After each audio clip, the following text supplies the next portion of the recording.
화이트헤드의 과정 철학 또는 유기체 철학으로 풀어본 케이팝의 성장 과정.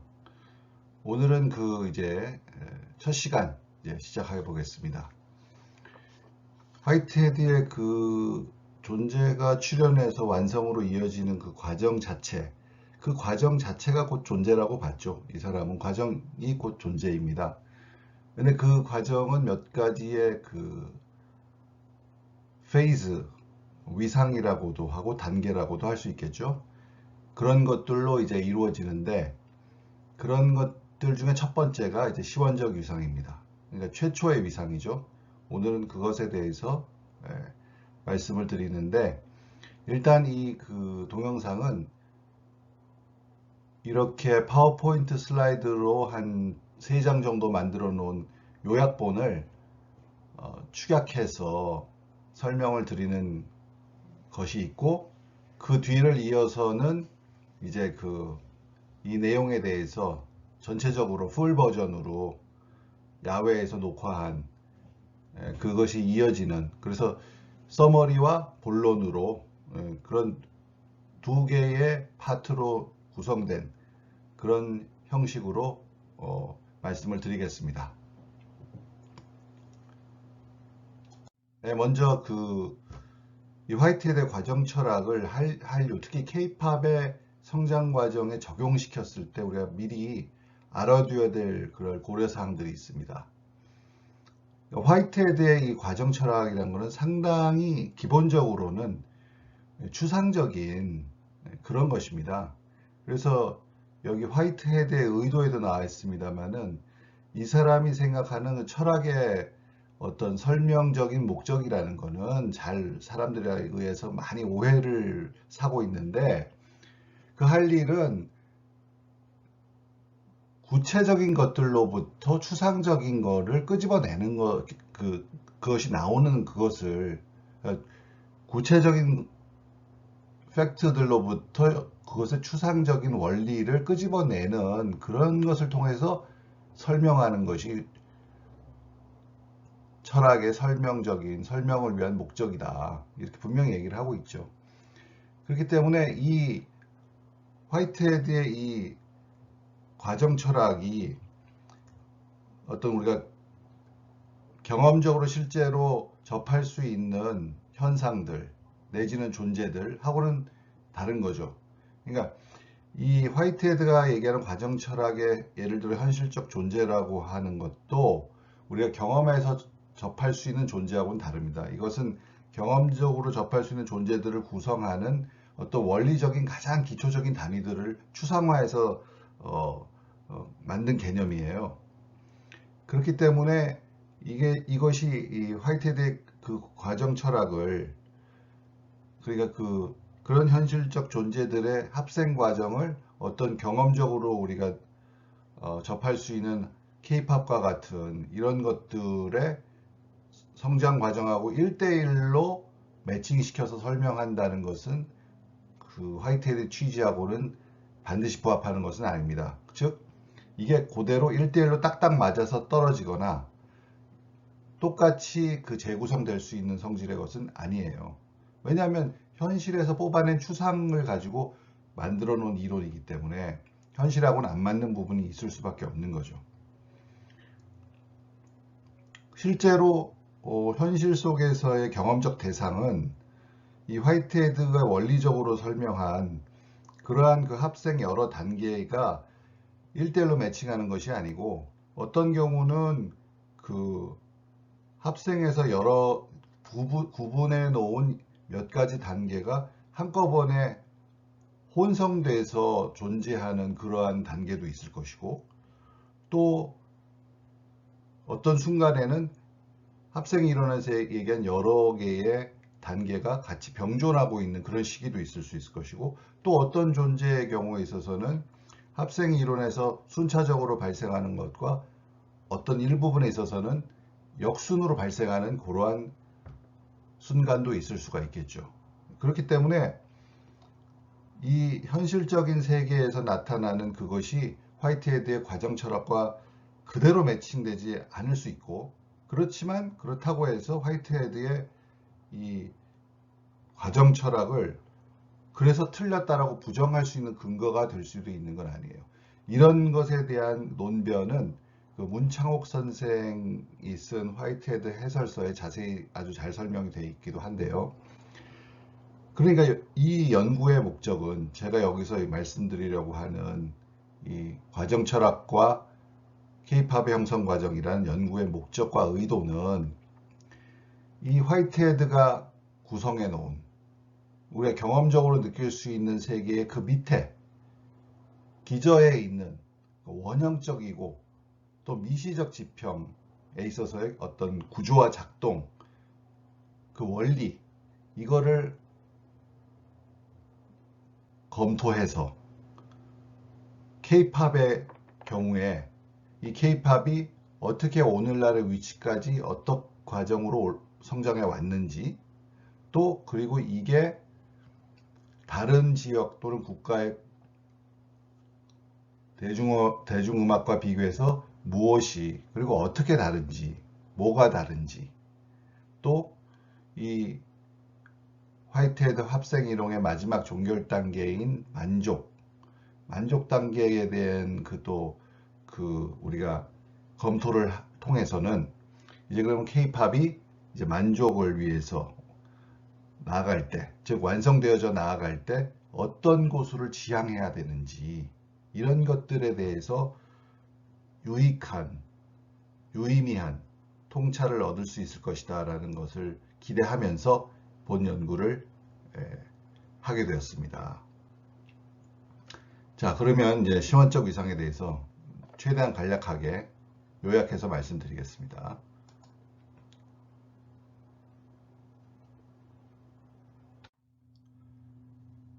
시원적 위상이라고 하는 것은 현실적 존재가 구성되는 과정에 있어서 그 이전에 존재하는 이미 주어져 있는 현실로 완성되어져 있는 현실적 세계, 그 현실적 존재들이 모여 있어 형성한 현실적 세계 그 자체를 의미하는 것입니다. 그러니까 이것은 새로 만들어지는 합생 주체의 입장에 있어서는 최초의 여건이 되는 거죠. 최초의 재료가 되는 거고, 또 그런 면에서 보면은 이 현실 세계라는 것은 다음에 이제 나타날 현실적 존재들을 위한 실제적인 가능태로서 존재하는 거죠. 이것이 시원적 위상의 기본 개념입니다. 그런데 이런 시원적 위상은 현실적 존재들마다 상대적입니다. 즉, 현실적 존재들이 갖고 있는 근거로 삼는 처지, 이런 스탠포인트, 이것들이 현실적 존재마다 다르기 때문에 각 존재들한테 시원적 위상은 각각 다르게 그렇게 상대적으로 존재할 수밖에 없겠죠. 그 다음으로 이 시원적 위상이 갖는 의미라고 하는 것은 이것은 현실적 존재의 합생을 그 여건을 제공하면서 동시에 무엇이 될 수 있는가 하는 것을 제한합니다. 그러니까 화이트헤드는 기본적으로 무에서 유가 창조된다고 생각하는 사람이 아니에요. 이 사람의 그 존재론적 원리, 이 과정 철학의 존재론적 원리는 무에서 유가 창출된다는 것을 거부합니다. 그렇기 때문에 이 최초의 여건 내지는 실제적 가능태, 즉 이미 이루어져서 현실적으로 존재하고 있는 주어진 세계가 거기서 나오게 되는 새로운 존재의 성격을 최종적으로 좌우하게 되는 거예요. 그러니까 그 현실적 존재가 최초의 여건으로 삼는 이미 주어져 있는 그 세계에, 그건 이제 상대적이라고 그랬죠. 상대적인데 그 해당되는 현실적 세계가 갖고 있는 내적인 캐파에 따라서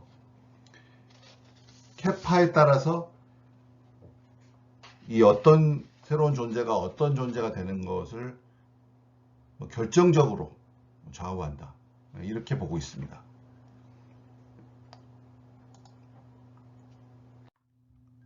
자, 그러면 우리의 관심인 K-팝으로 돌아와서 K-팝의 시원적 위상은 어떤가? 이 K-팝은 기본적으로 시원적 위상을 의미 있는 시원적 위상을 우리가 정의하려면 해방 이후로 돌아가야 될, 그 시점으로 돌아가야 될 것 같습니다. 이때는 어떤 의미가 있냐면 대중음악, 한국의 대중음악이 갖게 되는 시원적 위상으로서의 현실 세계가 완전히 바뀌죠. 그러니까 해방 이전에 우리가 갖고 있던 시원적 위상이라고 하는 것은 중국, 일본, 또 우리의 전통적인 민요라든지 이런 요소들로 그렇게 그런 것들이 완성되어져서 그런 음악들이 존재하는 세계였죠. 그런데 해방이 되면은 우리의 그 실제적 가능태는 완전히 바뀌죠. 전면적으로 바뀝니다. 뭔가 어떻게 바뀌느냐 하면 서양, 특히 미국의 대중음악이 주도하는 그러한 형태로 우리에게 바뀌죠. 저는 그걸 제 전면 변경됐다라고 썼는데, 그전과는 완전히 시원적 위상이 혁명적으로 바뀌었어요. 그래서 우리는 해방 이후에 한국의 대중음악이라는 것은 이미 그 어떤 혁명성을, 이런 급격한 변화, 그런 혁명성을 특질로 하는 시원적 위상으로 출발했다는 게 첫 번째 다른 지역의 대중음악과 구별되는 점입니다.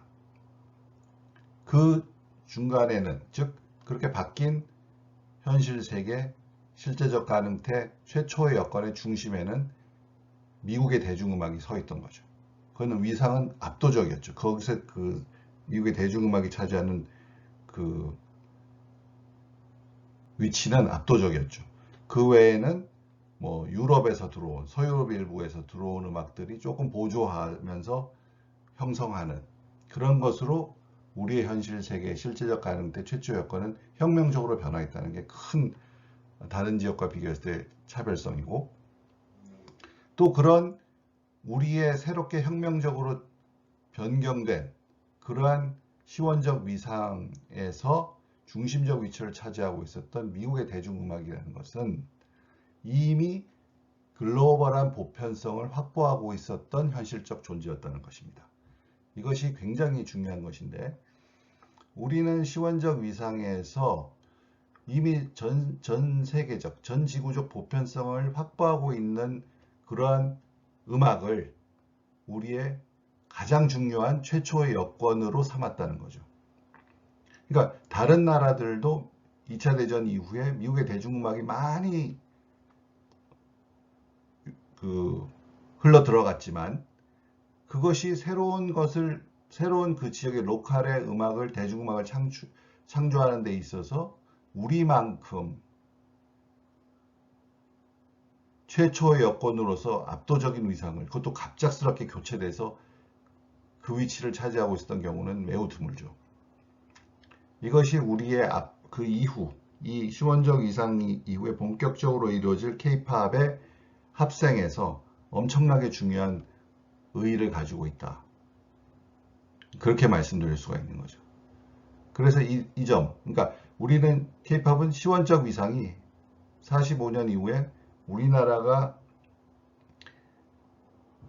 정향한 어떤 국가적인 정체성, 그것에 의해서 우리가 받아들이는 그러한 대중문화도 그 유니버스가, 그러니까 화이트헤드식으로 얘기하면 현실 세계, 시원적 위상, 최초의 여건, 실제적 가능태가 완전히 바뀌었고, 그 혁명적으로 변화되어진 그 시원적 위상의 중심에는 이미 전 지구적 보편성을 확보하고 있었던 미국의 대중음악이 그 위치를 차지하게 되어서 그 이후에 이뤄지는 우리의 K-팝의 합성 과정의 차별성과 특징에 있어서 바탕이 되는 큰 요소가 되었다. 큰 바탕적 요소가 되었다. 이렇게 말씀드릴 수가 있겠습니다. 이후에는 양수리에 그 운길산역 근처에 아주 풍광 좋은 곳에서 요 시원적 위상에 대한 설명을 풀 버전으로 드리는 것으로 이 동영상을 이어가도록 하겠습니다.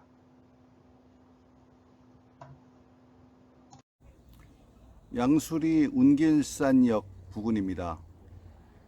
화이트헤드의 과정 철학으로 풀어본 한류의 성장 과정과 그 특징, 오늘 지난번에 그 인트로덕션에 이어서 본격적으로 시작합니다.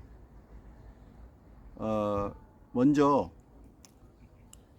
한 가지 말씀드릴 것은 이 한류의 성장 과정이라고 할 때도 한류가 컨텐트별로 드라마면 드라마, 영화면 영화 굉장히 많죠. 그래서 그거를 다 다룬다기보다는 K-팝에 집중을 해서 한류를 분석하는 걸로, K-팝을 중심으로 한 한류를 분석하는 걸로 그렇게 좀 그 포커스를 좁혔습니다. 그래야 좀 더 명징해지고, 그리고 또 K-팝이 그 화이트헤드가 얘기한 그 합생 과정에서 가장 활발한 그 변화를 일으키면서 생성되어 오고 또 많이 만족을 향해서 진척된 분야라고 생각되기 때문에 화이트헤드 과정 철학하고도 더 분석적으로 잘 어울릴 것 같아서 K-팝 중에서도 한류 중에서도 K-팝 분야를 중심으로 그렇게 풀어보도록 하겠습니다. 그리고 그 이제 얘기를 시작하기 전에 지난번에도 그런 얘기가 잠깐 나왔지만은 이 화이트헤드의 그 과정 철학에서 주인공이 되는 개념은 사실 액츄얼 엔티티라는 개념이죠. 이것은 액츄얼 오케이전이라고도 불리기도 하고, 그러니까 우리말로는 현실적 존재 내지는 현실적 계기 또는 실제적 존재, 실제적 계기, 뭐 이렇게도 얘기할 수가 있겠습니다. 이것은 화이트헤드는 여기서 이 가리키는 현실적 존재라고 하는 것은 어떤 이 세상을, 우주를 구성하는 요소 중에 가장 기본적인 요소에 가까운, 즉 그러니까 원소라든지 원자적인 그런 개념이고요. 그리고 우리 유기체로 정말 얘기를 하자면은 세포적인 가장 그 기본이 되는 단위이죠. 그걸 이 액츄얼 엔티티라고 보고 있는 것은 분명하고요. 그렇기 때문에 이 액츄얼 엔티티들이 모여진 그 소사이어티, 액츄얼 엔티티들의 소사이어티를 결합체라고 그러죠. 결합체 또는 사회, 이런 것들이 그 다음으로 나오는 존재라고 할 수 있는 거죠.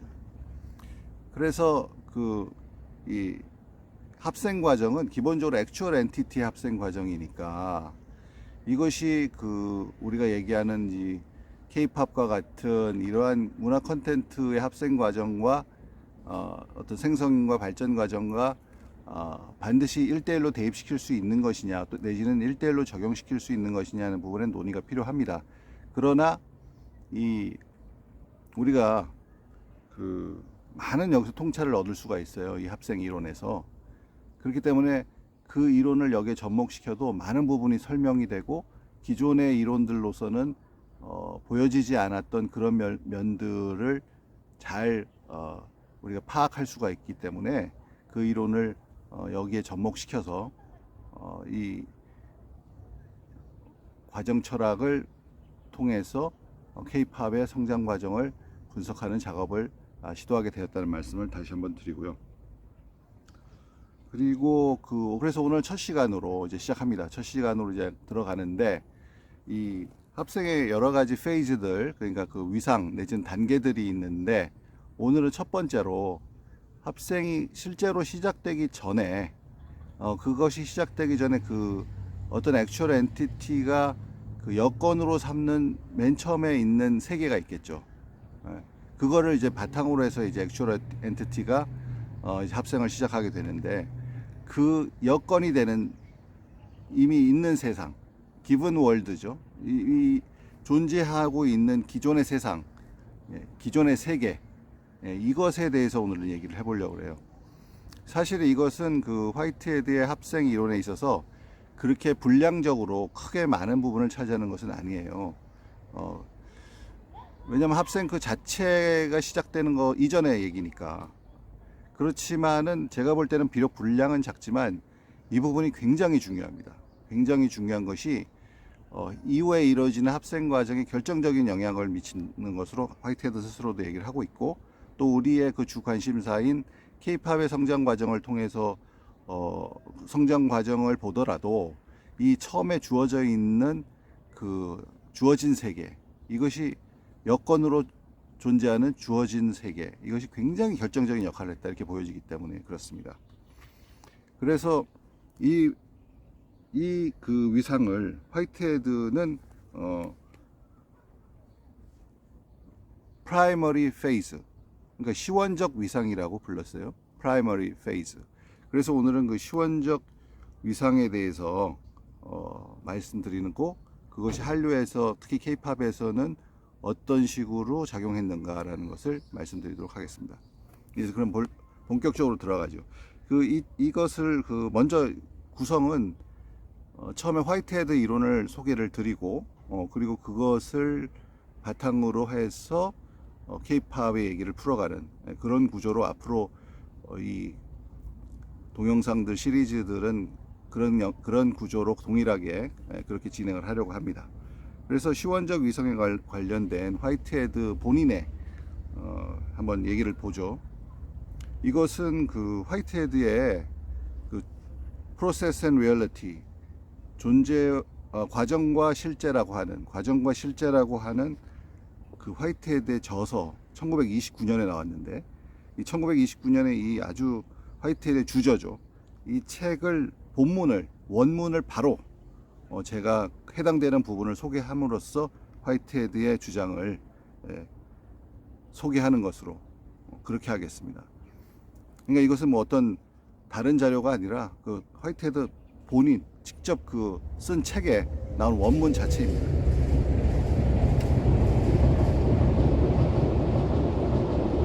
자, 여기에 보면은 이제 그 해당되는 부분, 시원적 위상에 해당되는 부분을 좀 말씀드릴게요. 자, 시작합니다. 원문입니다. The character of an actual entity is finally governed by its datum. 이렇게 나와요. 그러니까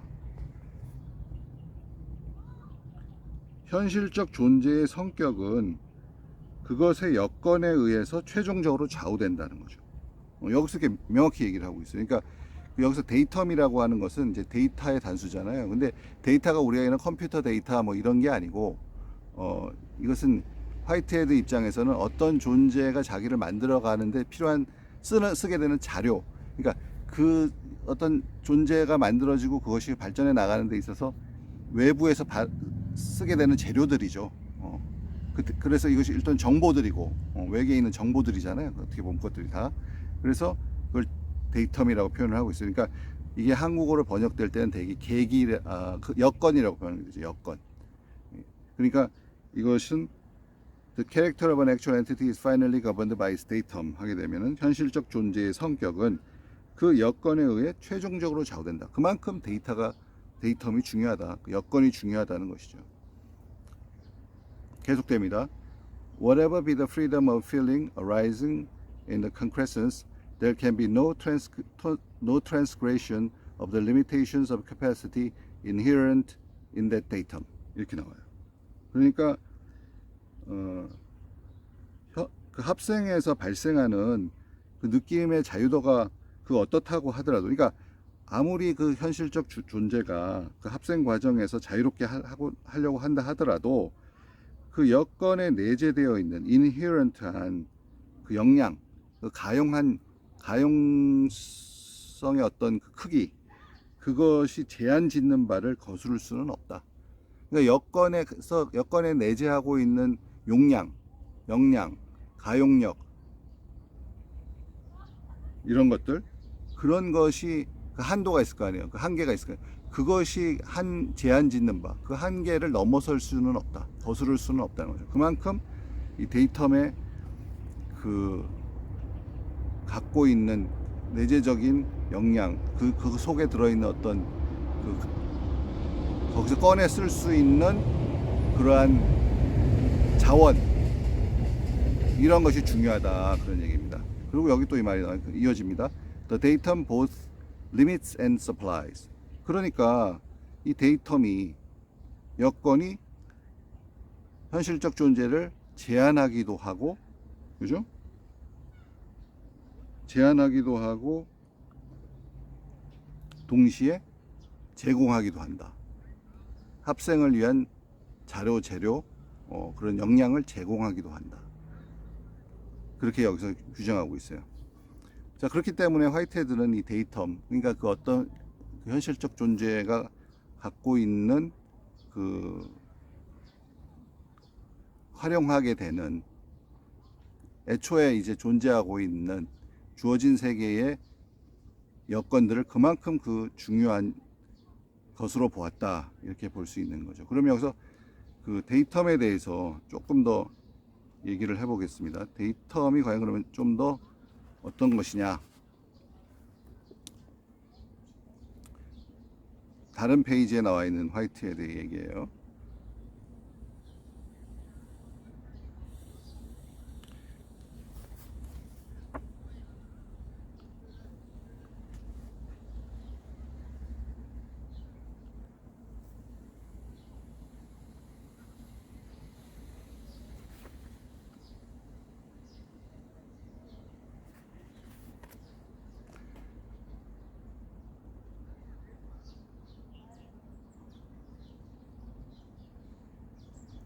That the actual world, insofar as it is a community of entities which are settled, actual, and already become, conditions and limits the potentiality for creativeness beyond itself. 그렇죠? This given world provides determinate data in the form of those objectifications of themselves which the characters of its actual entities can provide. This is a limitation laid upon the general potentiality provided by eternal objects, considered merely in respect to the generality of the natures. 그러니까 이 현실적인 세계라는 것은 이미 완성되고 실제하고 그렇게 되어 있는 현실적인 존재들의 커뮤니티인 이상, 그렇기 때문에 창조성의 잠재력을 그 이상으로 또 발휘하는 데 있어서 그 조건을 규정짓고 또한 제한하기도 한다, 그런 얘기죠.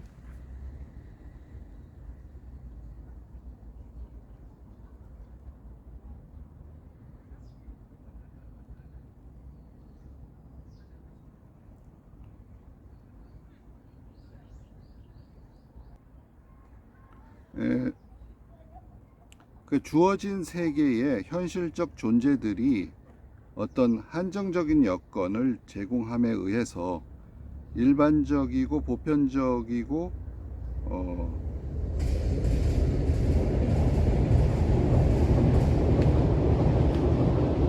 그러한 그 이터널 오브젝트가 제공하는 어떤 절대적인 보편적 가능성이 제한이 되어진다라는 말이죠.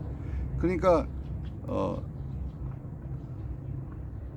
이터널 오브젝트란 말은 나중에 다른 또 그 위상 단계에서 말씀을 드리겠지만, 기본적으로는 이것은 절대적인 모든 것이 가능한 상태로 있는 그런 개념적인 차원의 그러한 데이터들인데, 이런 것들이 실질적인 세계에서 나타날 때 그 존재들에게 있어서는 그것이 그 무한대의 가능성으로 다가오는 것이 아니라 주어져 있는 조건에 의해서, 이 주어진 세계의 이미 존재하고 있는 현실적 존재들에 의해서 그것이 한정되어진다는 거죠. 그러니까 쉽게 말씀드리면 가능성은 무한하지만 현실적인 환경에 의해서 제한받는다는 거죠. 그러니까 어떤 존재가 이제 합생을 시작하기 위해서 나타날 때 이 존재를 둘러싸고 있는 그 액추얼 월드가 결국은 이 존재 앞으로 어떻게 나아가느냐에 대한 가능성을 제한하는 거죠. 물론 일반적인 보편적인 가능성이란 거는 개념적인 차원에서 주어진다고 보면 무한대인 거지만은 현실적으로는 이 현실적인 자기를 둘러싼 세계에 의해서 제한당해진다. 그런 말씀입니다. 그래서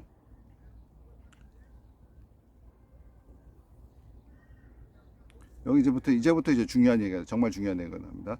Thus, relatively to any actual entity, there is a given world of settled actual entities and the real potentiality, which is the datum for creativeness beyond that standpoint. 이렇게 나오죠. 이제 데이텀 얘기가 여기 나왔죠. 아까 처음에 얘기했던 그 데이텀 얘기가 여기서 이제 나오면서 좀 정의가 됩니다. 여기서. 그렇기 때문에 어떤 현실적 존재에게 있어서도 두 가지가 있는데, 근데 두 가지는 본질적으로 같은 거예요. 두 가지가 있는데, 하나는 그 기본 월드, 이 주어진 세계, 말 그대로 이미 완성되어져 있는 현실적 존재들로 구성되어지는 주어진 세계가 있죠. 그 다음에 또 리얼 포텐셜리티가 있어요. 그것이 바로 데이터입니다. 그러니까 그 주어진 세계를 초월해서 스스로를 창조해 나갈 수 있는 창의성을 위한 여건으로서의 실제적 가능태라는 거죠. 그러니까 이 리얼 그 기본 월드에는 그 자체로는 그냥 주어진 세계지만은 합생을 시작하려는 존재 입장에서 보면은 동시에 이것은 자기가 그 이상으로 자기를 어떤 창조해 나가는 것을 위한 여건으로서 존재하잖아요. 그런 면에서는 이것은 실제적인 가능태이기도 하다. 그런 얘기죠. 그래서 this datum, which is the primary phase in the process constituting an actual entity, 이 나옵니다. 드디어 나옵니다. 이 데이터가 그러니까 이 여건이라는 것이 뭐예요? Primary phase in the process constituting an actual entity. 현실적 존재를 구성하는 과정에 있어서 시원적 위상이다. The primary phase다. The primary phase 즉 시원적 위상이다. 그러니까 이 여건 자체가 시원적 위상이고 이것은 아까도 얘기했지만 기본 월드인 거죠. 기본 월드 이꼴 이 데이텀인 거고 그것은 또한 실제적 가능태인 것이죠. 그러니까 여기도 나와요. This datum is nothing else than the actual world itself. 그러니까 결국 이것이 primary phase인데 이 데이텀이라는 것은 결국은 그 실제적인 세계, actual world의 다름 아닌 그 무엇도 아니다는 거죠. 그 바로 actual world 그것이다. 이렇게 해서 명확히 밝힘으로써 이 데이텀이 실제적 가능태이고 그것은 주어져 있는 액추얼 월드이고 이것이 바로 그 존재 합생에 있어서 그 합생 과정에 있어서 시원적 위상이다. 첫 번째 단계다. 여기서 출발한다. 실제로 합생은 이후에 이루어지지만 그것이 출발하기 위한 배경이다. 이런 얘기죠. 그 여기서 중요한 게 또 뭐였냐면 여기 아까도 읽어드렸지만 thus relatively to any actual point. 그러니까 이건 뭐냐면 thus relatively to any actual entity죠. entity. 어떠한 현실적 존재에게서도 이런 그 기본 월드와 이런 것들은 또 데이터 이런 것들은 상당히 그 상대적이죠. 그렇겠죠? 자기가 어떤 스탠드 포인트에 서 있느냐, 어떤 위치, 어떤 지점, 어떤 뭐 관점 이런 것에 서 있는 그 위치에 따라서 액추얼 월드는 다 다르잖아요. 그 존재에게 아버지 합생을 하려는 존재를 둘러싼 액추얼 월드는 다 다르잖아요. 그 액추얼 월드가 서 있는 지점에 따라서. 그렇기 때문에 상대적이라는 거예요. 이 굉장히 중요한 개념입니다. 모든 너무나 어떻게 보면 또 한편으로는 상식적인 얘기일 수도 있죠. 왜냐하면 우리가 어떤 존재를 생각할 때 그 존재가 나타나고 어떤 사람이 하나 태어난다고 해도 얘가 태어난 다음에 자기가 접하는 세계는 그러니까 또는 이 얘를 만들기 전에 얘를 필연적으로 잉태하고 있는 그 세계는 그 태어나는 아이마다 다 다르잖아요. 그러니까 이 아이는 뭐든지 될 수 있는 그런 가능성을 다 가지고 있지만은, 그렇죠? 개념적으로는 뭐든지 될 수 있는 가능성을 다 가지고 있지만, 현실적으로는 자기가 처하고 있는 여건에 따라서 많은 부분이, 어떻게 보면 결정적으로, 화이트헤드는 이 부분에 있어서는 거의 결정적이라고 봤지만은, 그것에 대해서는 이제 뭐 여러 가지 다른 그 주장도 있을 수 있습니다. 그러나 이 화이트헤드 철학 내에서만 보면은 그것이 결정적인 역할을 하는 건데, 그것을 끌어와서 여기다 얘기하면 어떤 아이가 어떤 환경에서 잉태되고 태어나냐에 따라서 그 아이가 무엇이 될 수 있는지, 스스로를 뭘로 만들어갈 수 있는지에 대해서 결정적인 영향을 받게 되는 거죠. 그런 얘기입니다, 이것이. 그렇기 때문에 다 상대적이다. 혁신적 존재에 따라서 그것은 다 상대적인 것이다. 여기서 나옵니다. 여기 어떻게 나오냐면, 좀 더 이 부분 계속해서 읽어보죠.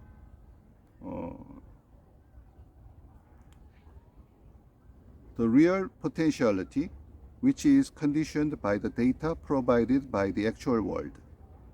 General potentiality is absolute, and real potentiality is relative to some actual entity, taken as a standpoint whereby the actual world is defined. 여기 딱 나오잖아요.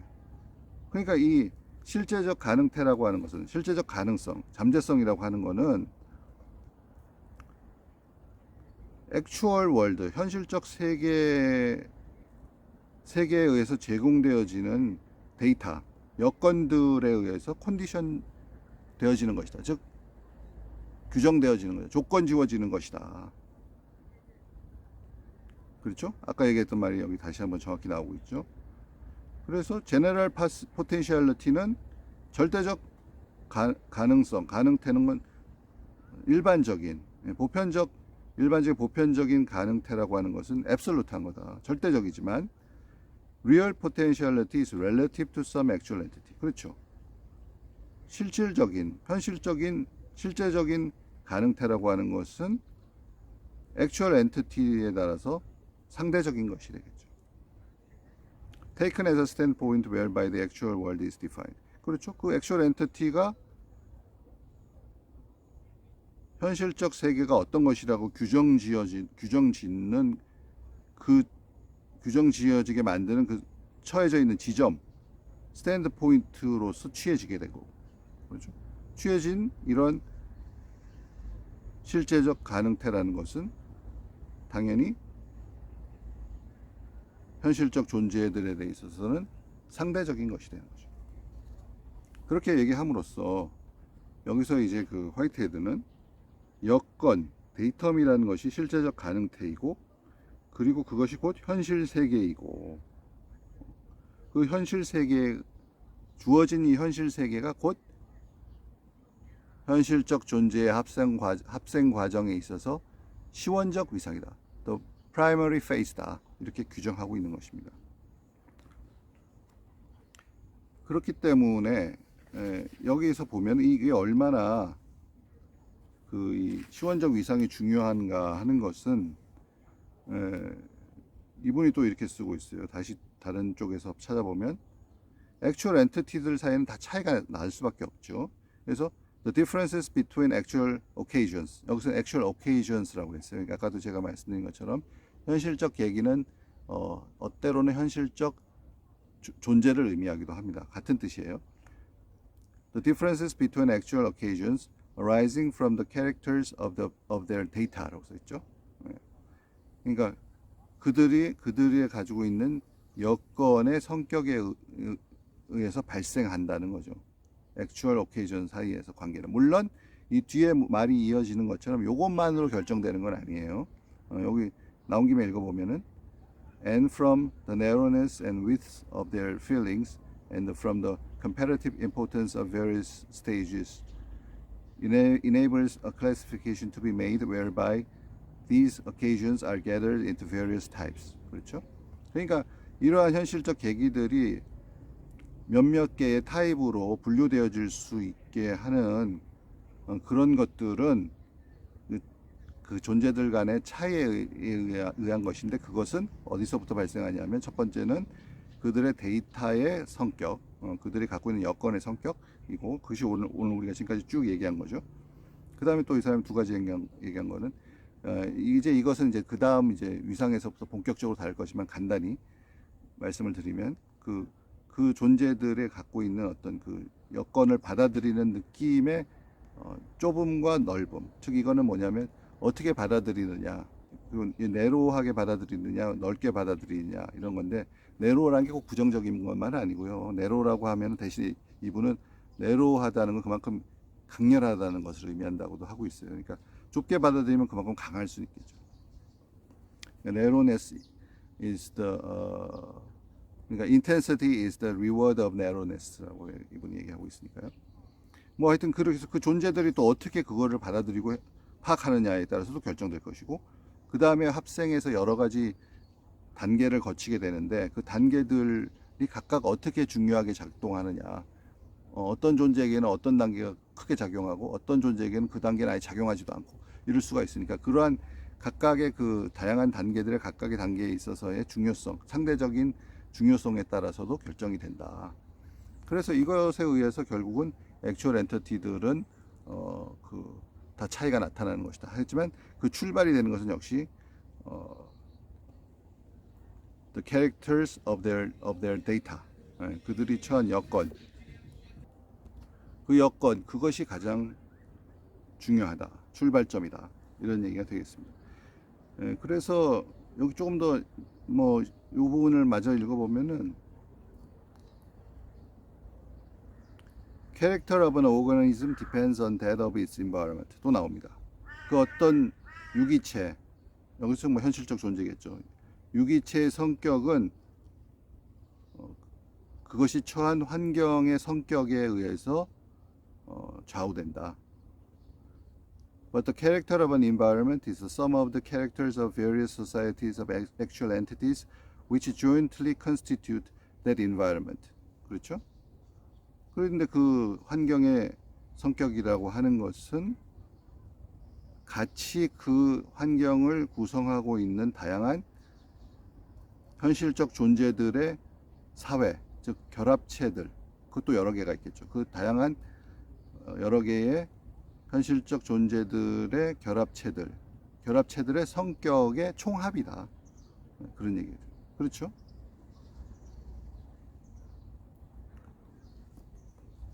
Although, 근데 이 다음부터가 참 재밌어요. 요것은 약간 그 추가로 하이테드의 어떤 이 사람의 논리적인 면을 소개해 드리기 위해서 말씀을 드리는데, 이렇게 따라 붙습니다.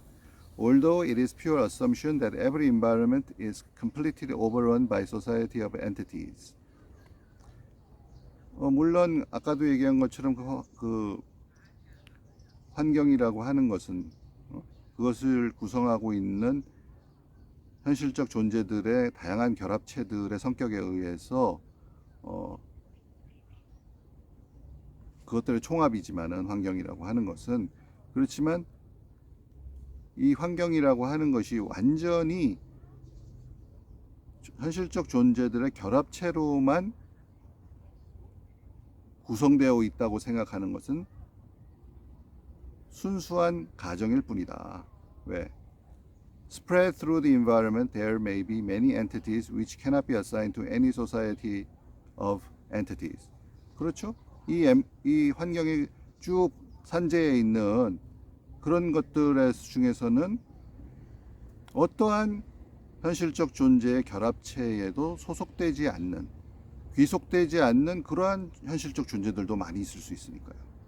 그래야 되겠죠?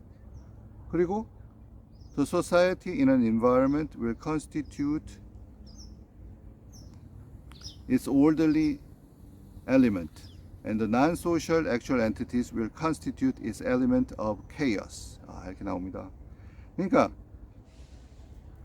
어떤 환경에 있어서 결합체들은 그 어떤 질서 잡힌 그러한 요소들을 구성하는 거고, 이렇게 아까 얘기한 어떠한 사회에도 결합체에도 귀속되어지지 않고 산재해 있는 그런 난소셜한 비사회적인 비결합체적인 현실적 존재들은 뭘 구성해요? 이 환경에 있어서 바로 혼돈이라는 요소를, 카오스라는 요소를 구성하고 있다.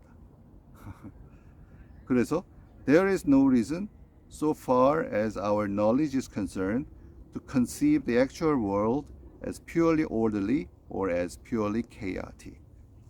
그렇죠. 우리의 지식으로 생각하는 한, 우리 지식으로 얘기하자면, 우리 지식에 관한 한, 우리 지식으로 보자면 아무 이유가 없는 거죠. 이 우주라는 것이 완전히 질서 잡힌 것이고, 그렇죠? 액추얼 월드라고 하는 것이, 현실적인 세계라는 것이 완전히 질서 잡힌 것이라고도 볼 수 없는 거고, 또 그렇다고 해서 완전히 혼돈스러운 카오스라고도 상정할 수 없는 것이죠. 그러니까 이 액추얼 월드라고 하는 것은 카오스와 오더가 섞여 있는 것인데, 그 오더는 현실적 존재들이 결합되어져 가지고 어떤 결합체들을 만들고 있을 때 그것은 오더를 구성하는 요소가 되는 거고, 어떤 현실적 존재들은 어떤 그 사회나 결합체를 형성하지 못하고 그냥 스프레드만 돼 있으면, 그 액추얼 월드에 그냥 산재만 되어 있으면은 얘들은 그냥 그 액추얼 월드, 현실적 세계에 있어서 혼돈, 카오스라는 요소를 구성해 주게 되는 것이죠. 그러니까 이 부분을 보면 이 화이트헤드의 그 주장이 굉장히 논리적이라는 걸 알 수 있고, 우리가 그냥 당연히 상식적으로도 받아들이고 있는, 그렇죠, 어떤 환경에는 그것이 100% 질서 잡혀 있다고 볼 수도 없고 100% 혼란이라고만 볼 수도 없잖아요. 어느 정도는 질서 잡혀 있고 또 어떤 부분은 혼돈스럽고, 이게 섞여 있는 게 우리가 생각하는 질서잖아요. 그러니까 그것이 우리가 생각하는 우주고 우리가 생각하는 액추얼 월드잖아요. 근데 그것을 논리적으로, 그러니까 그 질서 잡힌 부분은 결합되어 있는 현실적, 어떤 체제를 갖고 결합되어 있는 현실적 존재들이 바로 그 질서를 만들고 있고, 그렇지 않고 그냥 어떤 결합이 없이 따로따로 떨어져 가지고 그냥 산재에 있는, 혼란스럽게 산재에 있는 얘네들은 그 액추얼 월드 상에 있어서 혼돈이라는 요소를 만든다. 그러니까 혼돈과 질서를 액추얼 월드들이 그냥 산재에서 의미 없이 그 산재해 있느냐, 아니면 어떠한 결합체를 형성해서 뭉쳐져 있느냐에 따라서, 그러니까 자기의 철학적 논리 속에서 확장해서 혼란과 혼돈과 질서라고 하는 이 현실 세계의 양면적이면서 혼재하는 특성을 설명해내는 것으로 연결시키고 있는 거죠. 대단한 논리력이죠, 이런 부분은. 그래서 제가 이 책을 읽으면서 화이트헤드 책이 그렇게 어렵다고 그러잖아요. 근데 사실 이분의 그 영어 자체가 어려운 게 아니에요. 영어 자체는 굉장히 논리적이에요. 그러니까 보통 이렇게 철학서를 읽다 보면은 그 한 문장이 굉장히 긴 경우가 있잖아요. 그래서 나쁘게 얘기하면 좀 너무 만연하고 심지어 난삽하게 돼서 읽다 보면은 맨 처음 이 문장이 시작한 첫 부분이 기억에서 사라져서 기억이 안 나는, 이거 너무 기니까. 그래서 이게 처음에 뭐였지 하고 다시 처음으로 돌아가는 그런 경험들이, 글쎄요, 뭐 이거는 제가 영어를 잘 못해서 저만 그러는 건지는 모르겠지만은 저는 그런 경험이 어쨌든 있는데, 이분의 글은 그런 점은, 물론 이분의 글도 그런 부분이 있지만은 그렇게 심하지는 않습니다. 다만 그렇지만 이분의 글이 굉장히 논리적이지만 그래도 어려운 것은 이분이 쓰는 용어, 단어가 그 단어 하나의 개념들이 아주 독특하거든요. 이분이 또 자기가 개념을 만들어내서 그것에 붙인 단어들도 많고, 그래서 아까도 얘기했지만 여기서 오늘 나온 데이텀이라는 이것도 그냥 우리가 이걸 할 땐 데이터, 자료 뭐 그런 거잖아요. 근데 이분이 데이텀이라고 얘기할 때는 현실적 계기가 받아들이는 여건이잖아요. 그 자기가 학생 과정에서 필요한 요소로서 받아들이는 여건이라는 의미로 쓰이기 때문에, 그리고 그 현실적 존재를 만들어내는 말 그대로 여건이라는 어떤 존재론적인 그런 의미도 있고, 그래서 어려운 거죠. 그러나 글 구성 자체는 굉장히 논리적이기 때문에 읽다 보면은 정말 머리가 시원해지는 부분도 많이 있다는 말씀을 여기서 추가로 드리고요. 자, 자, 화이트헤드 얘기는 좀 많이 길어졌는데 이제 그렇다면 요 시원적 이상을 우리 케이팝하고 한번 연관시켜 생각해 보죠. 케이팝은 멀리 보자면은 이제 해방 이후부터를 볼 수 있고 좀 더 가깝게 보자면 이제 8, 90년대부터를 그 연원으로 볼 수가 있는데 일단 여기 말 그대로 시원적 이상이라고 하면 보다 본질적으로 근본적으로 어떤 아까도 얘기한 주어진 세계를 우리가 생각을 해야 되기 때문에 해방 이후라고 일단 멀리 잡아야 될 것 같아요. 해방 이후부터 이제 우리 한국의 케이팝이라는 것이 지금의 현재 케이팝으로 발전해 오는 과정이 시작되는데 그때 주어진 여건이라고 하는 것은 우리의 그 대중가요 분야에서 여건이라는 거 하는 것은 그 전에 우리가 갖고 있던 대중가요, 그러니까 그것은 뭐 일제시대의 음악도 있을 것이지만 또 그 이전으로 돌아가면 우리 민요들이라든지 제가 뭐 아우라지에서 정선아리랑 얘기도 인트로덕션 저번 동영상에서 얘기했지만 그런 민요도 있을 것이고 다 있지만 이 해방 이후가 되면은 우리 대중가요가 갖게 되는 그 시원적 이상이 완전히 근본적으로 바뀝니다. 완전히 바뀌죠. 이 굉장히 중요한 포인트인데요. 그러니까 이 해방 이후에는 우리가 그 받게 되는 시원적 이상에서 주어진 세계, 또 실제적 현실적 가능태, 또 구체적으로 얘기하면 그 데이텀으로서 여건으로서 갖게 되는 것은 그 이전에 그 갖고 있었던 데이텀과는 완전히 성격이 다르다는 거죠. 첫 번째 다른 점은 이때 갖게 되는 우리가 갖게 되는 그 데이텀은 이미 세계적인 보편성을 획득하고 있는 그러한 데이텀들을 우리 시원적 위상으로 갖게 된다는 겁니다. 이 굉장히 중요한 포인트라고 생각하는데요. 즉, 그러니까 이런 거죠. 해방 이후에는 미국 음악이 들어왔잖아요. 미국의 팝 음악이 들어왔잖아요. 그러니까 우리의 어떻게 보면 K-팝은 미국의 음악, 미국의 대중음악이 우리에게 있어서는 일종의 데이텀이 된 거예요. 그 해방 이후에는. 근데 그 미국의 음악이라고 하는 것은 이미 그 시점에 있어서 전 세계적인 보편성을 갖고 있는 음악이었다는 겁니다. 그거를 우린 출발점으로 삼을 수가 있었다는 거죠. 이게 왜 중요하냐면요. 그 이전에 우리가 갖고 있었던 데이텀들은 기껏이라고 표현하면 안 되지만 좋게 봐도 지역적, 리지널한 보편성밖에 안 갖고 있었어요. 지금 무슨 말이냐? 예를 들면 중국 음악, 중국의 음악이라고 하면 우리가 조선시대, 특히 예를 들어 보면 조선시대에는 중국이 세계의 전부였잖아요. 그러니까 중국에서 받아들이는 음악이 우리의 어떻게 보면 데이터가 됐던 거죠, 그 당시에는. 그런데 그것은 동아시아 질서 내에서는 보편성을 갖고 있지만 전 세계적인 보편성을 갖고 있지는 않아요. 그렇죠? 그리고 또 그 이후에 일제시대 일본의 음악이라고 하더라도 그거 마찬가지죠. 세계적인 보편성을 갖고 있지는 않아요. 이게 왜 의미가 크냐 하면은 이런 거죠. 어떤 대중음악이 시작될 때 그 음악이 원초적인 시원적인 데이터로 쓰는 그것이 아까 화이트헤드가 얘기했지만 이 합생 과정의 결과물에 결정적인 영향을 미치는 거죠. 그러니까 예를 들어서 정선아리랑이 나올 때는 정선아리랑은 위대한 또 훌륭한 우리의 문화적 성취지만은 그것은 우리 문화 내에서만 수용이 용이한 거죠. 그렇죠? 왜? 그것이 데이터로 삼은 것이 다 우리 문화 안에서 보편성을 갖고 있는 거니까. 그렇지만 그게 우리 국경을 벗어나서 세계로 나가면은 즉각적인 보편성을 얻는 음악은 아니잖아요. 그러니까 그러한 데이터만 갖고 있는 상태에서 후생적으로 나오는 음악은 그 틀 안에서는 개선이지만은 더 아까도 얘기한 그 데이터의 인헤런트한 캐패시티를 뛰어넘는 것을 그것을 뛰어넘을 정도로, 즉 그 데이터가 갖고 있는 캐패시티를 거스를 수 있는 정도로까지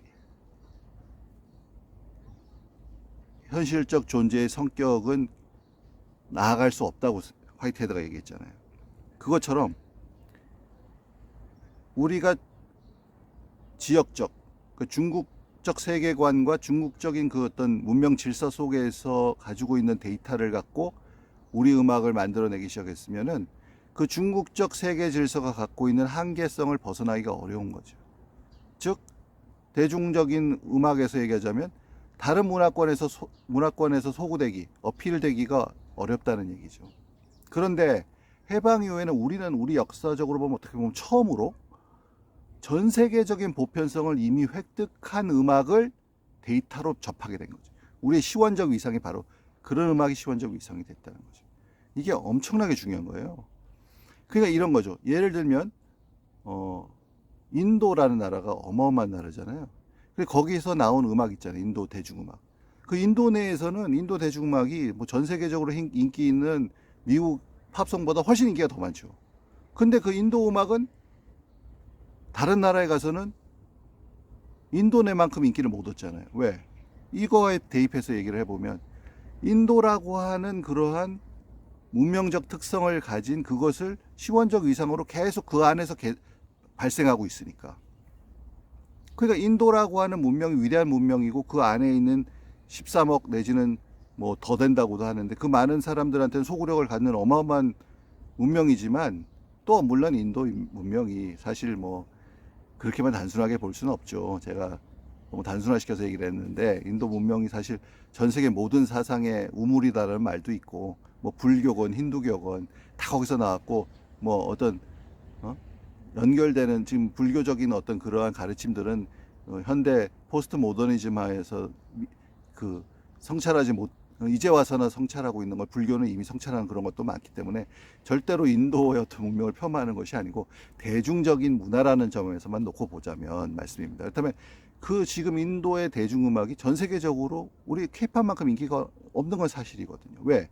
그것은 그들이 나온 그 시원적 위상이 그 인도라는 보편성 안에서는 소구될 수 있는 그러한 캐파를 갖고 있는 것에서 출발했기 때문이고 우리는 미국 대중음악이라고 하는 전 세계에서 이미 보편성을 획득한 것을 우리 시원적 위상으로 가졌기 때문에 그게 가능해지는 거죠. 그러니까 우리나라가 해방이 되고 우리나라의 국채가 자유민주주의, 자유시장 경제, 그 다음에 자유무역, 그 다음에 태평양을 중심으로 하는 전 세계적인 어떤 교역 체계, 그리고 그 태평양뿐만 아니라 대서양까지 포함시키면 어떻게 보면 전 지구적인 어떤 해양 문화권, 해양을 통한 해양 세력이 주도하는 문화권, 그러한 시스템 안에 우리가 귀속이 됐잖아요. 그러니까 이 귀속이란 건 어떤 종속적인 의미가 아니라 거기에 편입이 됐잖아요. 그거에 속하게 됐죠. 그랬던 것을 통해서 우리는 미국적인 음악을 바로 받아들일 수가 있게 됐고 또 제가 미국만 너무 강조했지만 우리는 바로 그러한 세계로 열려있는 그러한 시스템을 우리의 국채로 받아들임으로써 특히 나중에 우리 경제를 개발시킬 때 수출 지향형 경제를 우리가 추구했잖아요. 그러니까 내수가 아니라 전 세계와 교역하는 나라로 우리 경제를 만들었고 그런 나라로 우리나라를 포지셔닝 했지 않습니까? 그러니까 미국뿐만 아니라 유럽, 그러니까 뭐 우리나라에는 전 세계 음악이 다 들어온 거죠. 전 세계에서 뭐 프랑스 샹송도 들어오고, 그죠? 뭐 이태리의 깐소네인가요? 그것도 들어오고, 뭐 유럽의 정말 케이팝에는 정말 중요했던 북유럽의 음악도 들어오고, 북유럽의 그 그 전자 사운드를 중심으로 하는 댄스풍의 그러한 북유럽 음악도 들어오고, 전 세계에서 인기 있고 전 세계에서 어떻게 보면 대중적으로 검증받은 음악들을 다 받아들일 수 있는 그런 위치에 처해지게 된 거죠. 그러니까 우리 K-팝이 갖고 있는 그 시원적 위상이라고 하는 것은 바로 그러한 것을 통해서 시작이 됐기 때문에, 그 시원적 위상이라고 하는 것은 이미 보편성을 K-팝이 향후에 스스로를 합생하는 과정에서 스스로를 보편성을 가진 어떤 존재로서 자기를 창조해 나가기 위해서는 더없이 유리한 조건이었다는 거죠. 이것이 굉장히 중요하다. 그래서 우리가 흔히 간과하게 되는 이러한 우리 출발점에서의 우리의 특장점, 이것이 다시 한번 그 의미가 강조되어야 될 필요가 있다. 우리는 그것을 뭐 역사적인 어떤 심지어는 그게 뭐 우리가 외국 문화에 특히 미국의 대중문화의 공세를 받아가지고 거기에 물들었다 이런 얘기도 하지만은, 그래서 뭐 문화 제국주의의 공격이라든지 이런 게 있지 않습니까?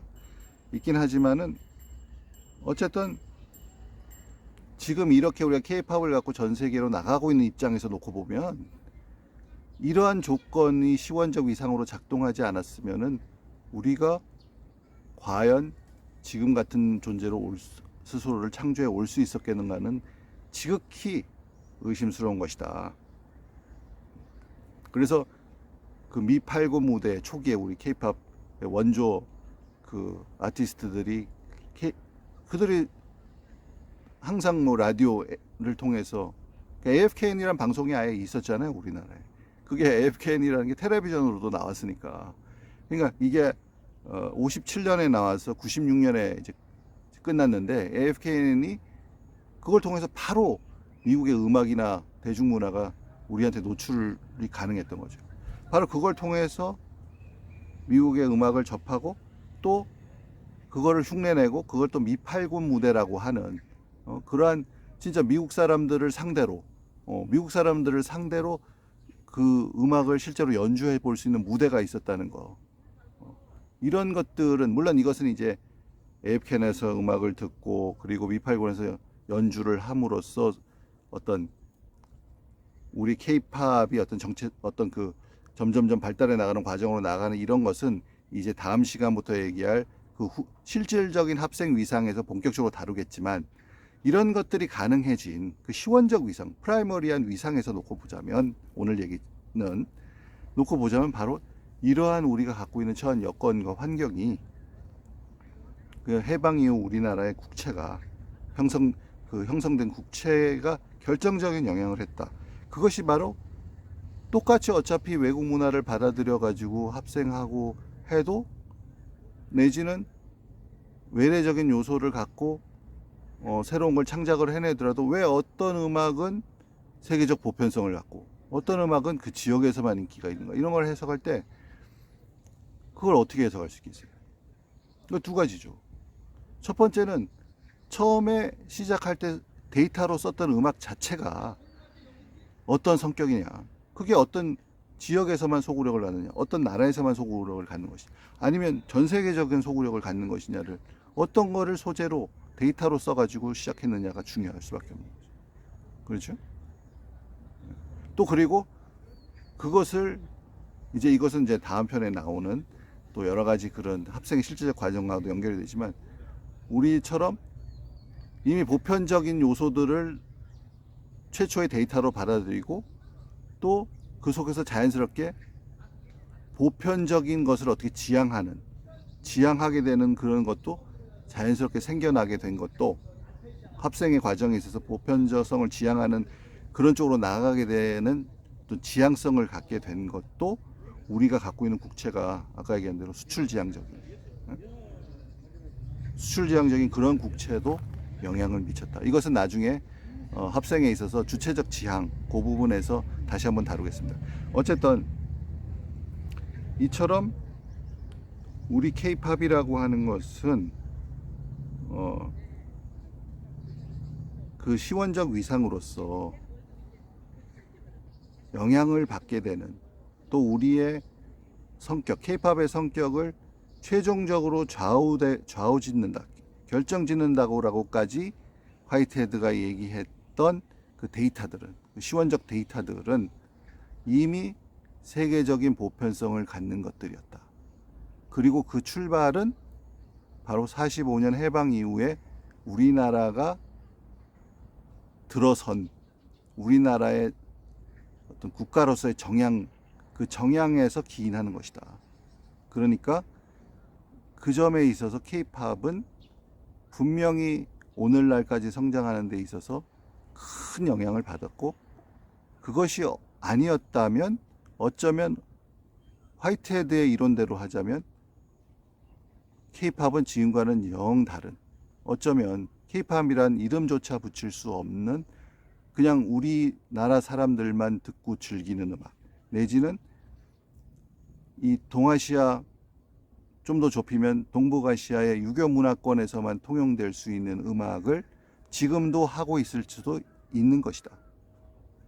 그 점을 우리가 생각을 할 필요가 있겠다라는 것이 오늘 얘기입니다. 그러니까 이제 오늘로 이 시원적 위상 얘기를 결론을 내는데, 그리고 이것이 이제 앞으로 이제 본격적으로 이어질 화이트헤드의 과정 철학으로 풀어본 K-팝의 성장 과정에 어떻게 보면 그 출발점이지만 굉장히 중요한 의미를 갖다. 그러니까 화이트헤드 그 과정 철학에서 시원적 이상은 그렇게 큰 비중을 분량적으로 차지하고 있지는 않지만 내용적 의미적으로는 큰 비중을 차지하고 있는 것처럼, 우리 K-팝에 있어서도 우리가 출발하게 된 K-팝의 시원적 위상이라고 하는 것은 이후 지금까지 성장해온 우리 K-팝의 방향성, 그 다음에 성격을 결정하는 데 있어서는